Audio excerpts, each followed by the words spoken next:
Teman-teman, mari kita berdoa. Bapa, ucap syukur untuk kasih dan kuasa-Mu yang sempurna. Kami mau belajar kembali firman Tuhan 15 menit ke depan, karena kami tahu firman-Mu memberikan jawaban kehidupan bagi kami. Kami siap mempelajarinya, belajar bersama-sama dalam nama Tuhan Yesus. Bapak Ibu kasih Tuhan, kita akan lanjutkan untuk materi kuasa dari hidup yang dipenuhi oleh Roh.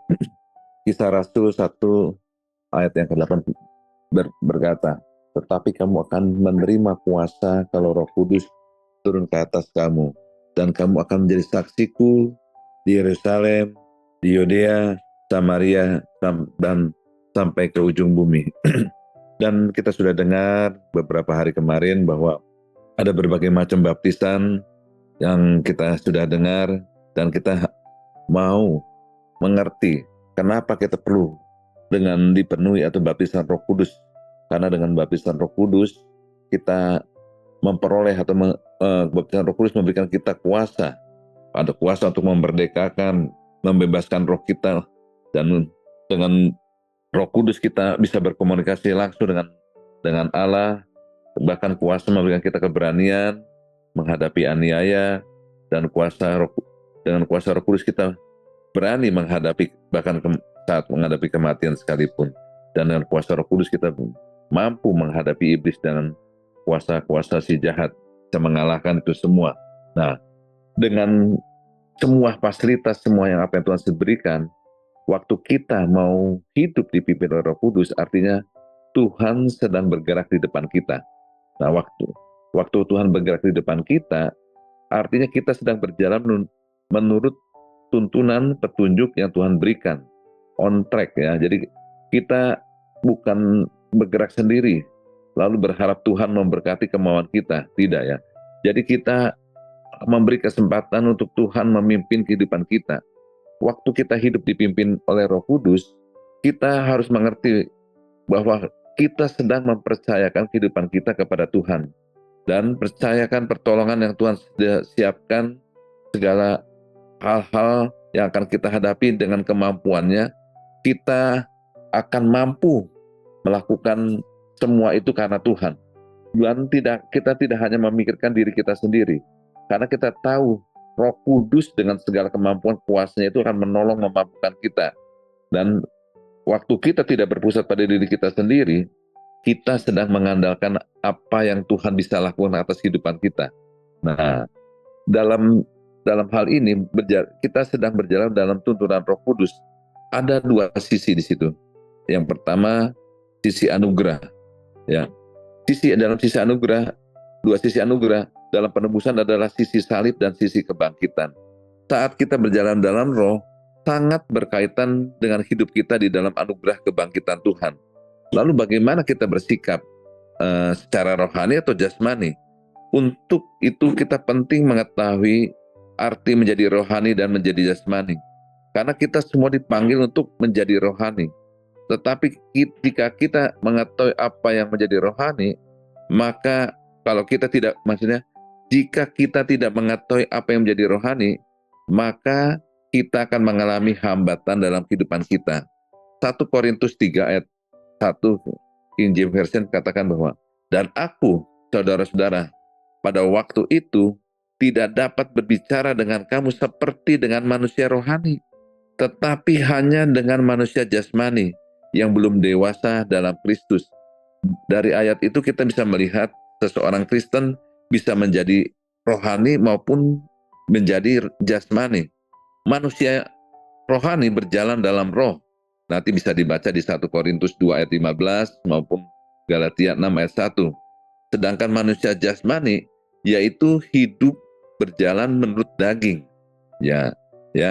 Kalau kita hidup berdasarkan manusia roh, maka hidup kita penuh cinta kasih, damai sejahtera, sukacita, tidak mementingkan diri sendiri, karena Roh Kudus yang akan mengajarkan bagaimana kita harus hidup seturut dan kehendaknya.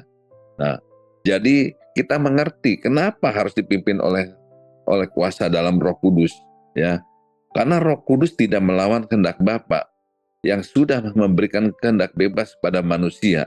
Itulah sebabnya orang Kristen perlu atau harus dipenuhi dengan dengan Roh Kudus, sehingga kita Roh Kudus itu memberikan kita kuasa untuk berfokus kepada kemampuan kekuatannya. Nah, orang Kristen jasmani seringkali disebut dengan seorang yang bayi, yang belum dewasa, ya, belum dewasa di dalam Kristus. Bisa dibaca nanti di 1 Korintus 3 ayat 1. Namun, seorang yang telah lama menjadi kenal Tuhan, bisa saja dia juga menjadi manusia jasmani, ya, tidak manusia rohani. Kita lihat di Ibrani 5 ayat 12 dan 13 katakan, adalah mungkin untuk seseorang mencapai tingkat kedewasaan tertentu dan menjadi rohani, namun kemudian menjadi jasmani dan mengalami kemunduran. Nah, di situ kita bisa melihat bahwa untuk kita bisa dewasa dalam firman, berjalan kuasa dalam kuasa Roh Kudus, tidaklah semata-mata simsalabim jadi enggak. Tapi kita butuh proses untuk mau konsisten bertekun di dalam firman. 1 Korintus 3 ayat 3 dan 4 firman Tuhan katakan, tanda-tanda sifat jasmani adalah hidup dalam iri hati dan perselisihan, sehingga menciptakan perpecahan. Nah, hanya orang Kristen yang disebut rohani atau jasmani seperti apa? Orang yang tidak percaya tidak pernah disebut rohani atau jasmani, tapi mereka disebut manusia duniawi atau manusia natural.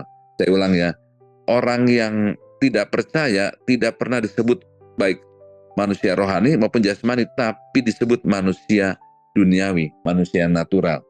Kita lihat di 1 Korintus 2 ayat 14 firman Tuhan katakan, tetapi manusia duniawi tidak menerima apa yang berasal dari Roh Allah, karena hal itu adalah suatu kebodohan baginya, dan ia tidak dapat memahaminya, sebab hal itu hanya dapat dinilai secara rohani. Kita juga bisa lihat di Galatia 5 ayat 16 firman Tuhan katakan, maksudku ialah berjalanlah dalam roh, maka kamu tidak akan menuruti keinginan daging. Nah, di sini dikatakan bahwa manusia rohani adalah manusia yang berjalan dalam roh. Maka sangatlah penting mengetahui ya apa arti berjalan dalam roh dan bagaimana melakukannya. Di ayat ini juga menghadirkan terang dalam kegelapan. Artinya inilah jawaban terhadap berjalan dalam kedagingan dan menjadi jasmani. Hanya satu masalahnya dalam kitab Galatia, di situ dikatakan bahwa Paulus tidak memberitahukan kita apa artinya berjalan dalam roh atau cara melakukannya, ya. Nah, dalam hal ini kita harus mengerti bagaimana kita dipimpin oleh dalam kuasa Roh Kudus, bagaimana kita mau berjalan dalam tuntunannya. Kita mau pada saat kita menerima dalam baptisan Roh Kudus itu, maka kita akan penuh dengan kuasa hidup yang dengan otoritas yang penuh daripada Tuhan. Kita melihat di Roma pasal 7, kenapa orang menjadi manusia jasmani? Saat itu Paulus masih seorang Kristen yang muda, dia berurusan dengan sikap jasmaninya, seperti yang dialami setiap orang Kristen. Namun ketika Paulus bersikap jasmani, ia dikalahkan oleh dosa dan dagingnya. Makanya di Roma 7, Paulus menyebutkan dirinya sendiri bersikap jasmani. Nah, hanya orang Kristen yang seperti itulah yang disebut jasmani. Makanya kita mau menggunakan segala apa yang Tuhan sudah berikan, apa yang sudah Tuhan nyatakan atas hidup kita. Semua karya salib di kayu salib membuat kita mengerti waktu Yesus tinggal di dalam hidup kita tidak lagi menurut kehidupan berjalan dalam jasmani, tapi dalam pimpinan kuasa Roh Kudus. Tapi kita lihat Roma 7 ayat 25 dikatakan, syukur kepada Allah oleh Yesus Kristus Tuhan kita. Jadi dengan akal budiku aku melayani hukum Allah, tetapi dalam tubuh insani aku melayani hukum dosa. Nah, kemerdekaan dari penghukuman membawa kita tidak lagi mengalami penghukuman, namun kita bergerak dalam pimpinan kuasa Roh Kudus. Maka di Roma 8 ayat 1 dikatakan, waktu kita berjalan kuasa Roh Kudus, kita lagi tidak dalam penghukuman, melainkan dalam kuasa Roh Kudus. Sehingga dikatakan sekarang tidak ada lagi penghukuman bagi mereka yang ada di dalam Kristus, yang berjalan tidak menurut daging, tapi menurut roh. Nah, ya, kita melayani Tuhan dengan pimpinan kuasa Roh Kudus. Dan kita bisa lihat di Roma 8 ayat 5 dikatakan, bagi mereka yang hidup menurut daging, memikirkan hal dari daging. Mereka yang hidup menurut roh, memikirkan hal-hal yang dari roh. Karena kita tahu kalau keinginan daging adalah maut, keinginan roh adalah hidup dalam damai sejahtera dan kuasa Allah. Tadi kita sudah dengar teman-teman yang bersaksi bagaimana waktu mereka dipimpin hidup dalam Roh Kudus selalu berbicara di hati kita bahwa Tuhan akan menuntun, membawa kita kepada hidup yang damai sejahtera. Sekalipun ada tantangan masalah dalam kehidupan kita, Tuhan selalu memberikan jawaban bagi kehidupan kita. Hidup dalam kemenangan demi kemenangan. Nah, berjalan dalam roh bukanlah sesuatu yang kita capai setelah perjalanan panjang menuju kedewasaan, melainkan berjalan dalam roh adalah keputusan yang harus kita ambil, ya. Jadi saat kita berjalan dalam roh, kita harus mengerti bahwa berjalan dalam roh adalah sebuah pola pikir.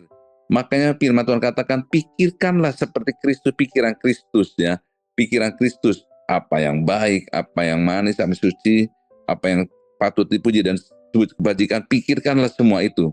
Nah, mereka yang berjalan dalam roh memikirkan, mengarahkan apa-apa yang ada di dalam roh. Sehingga mereka, waktu mereka berjalan dalam roh, memikirkan apa yang firman Tuhan katakan, Filipi 3 ayat 19 katakan, Anda dapat memikirkan hal-hal yang dari roh atau hal-hal yang dari daging. Nah, waktu kita diperhadapkan dari situ, kita mau bahwa hal-hal yang dari roh itulah hal-hal yang akan kita alami, ya. Makanya Yohanes 14 ayat 26 katakan bahwa Roh Kudus yang akan mengajarkan dan mengingatkan. Tadi saya dengar ada kesaksian, ya, bahwa dia diingatkan bagaimana harus merawat mamanya, bagaimana untuk menanganinya, bagaimana harus sabar. Dan kita tahu bahwa dengan Roh Kudus kita bisa melihat di 1 Korintus 2 ayat 10 dan sampai 12 dikatakan bahwa roh selalu menyelidiki segala sesuatu yang tersembunyi di dalam hati seseorang. Nah, makanya pada saat kita telah lahir baru, roh kita menjadi satu dengan Roh Kristus. Roh Kristus yang telah bangkit duduk sebelah kanan Bapa di alam roh, Roh Kristus itu pula yang akan bekerja berpekara dengan kita. Nah, makanya oleh karena itu Kolose 3 ayat 2 dikatakan, pikirkanlah apa yang di atas, bukan yang di bumi. Nah, sehingga Paulus mau mengajarkan kita untuk berbicara tentang hal-hal yang supranatural, apa-apa yang ada di alam roh, supaya manusia jasmani kita mengarahkan kepada pikiran-pikiran Kristus, bukan lagi pikiran yang ada di dunia ini. Bapak Ibu yang dikasihi Tuhan, kita mengucap syukur bahwa Roh Kudus selalu membawa kita untuk berjalan dari natural ke alam supranatural, supaya kita bisa menikmati semua kebaikan Tuhan, supaya kita bisa mengambil, memperoleh, bahkan mensyukuri semua janji-janjinya bisa digenapi atas kehidupan kita. Dan hidup kita seperti janjinya, hidup dengan gilang gemilang penuh harapan, apa yang direncanakan yang terbaik untuk hidup kita bisa digenapi atas hidup kita.